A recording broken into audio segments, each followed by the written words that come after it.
Hello বন্ধুরা, কেমন আছো তোমরা? অনেক দিন হলো গেট রেডি উইথ মি এর ভিডিও বানানো হয়নি। আজকে একটু লাইভ করব আর রেডি হব, তো ভাবলাম চলো তোমাদের সাথে শেয়ার করি। অনেক দিন শেয়ার করা হয়নি, মানে অনেক মাস হয়ে গেল শেয়ার করিনি। তো দেখো, প্রথমেই আমি একটা ক্রিম লাগিয়ে নিয়েছি, যেটা আমি সব সময়ের জন্য লাগাই। এই ময়শ্চারাইজার ক্রিমটা কিন্তু সারা বছর আমি ইউজ করতে পারি, মানে শীত গ্রীষ্ম বর্ষা সব ঋতুতেই আমি ইউজ করতে পারি।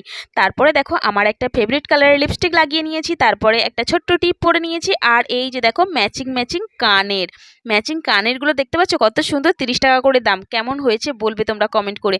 আর তারপরে এই যে চুলটা, আর দু সাইডের দেখো অ্যান্টেনা, সব সময়ের জন্য আমি বার করে নিই। এটা আমার অভ্যাস বলতে পারো, আর আমার মুখের সাথে ম্যাচও করে গেছে। তারপরে দেখো সিঁদুর পরে নিলাম, আর গুঁড়ো সিঁদুরটা একটু অ্যাভয়েডই করছি, কেননা আমার খুব শীতেতে কুটকুট করে। আর এই যে দেখো আমার ফাইনাল লুক, কেমন লাগছে বলো? ভালো লাগলে লাইক কমেন্ট অ্যান্ড সাবস্ক্রাইব করতে ভুলো না। টাটা, বাই।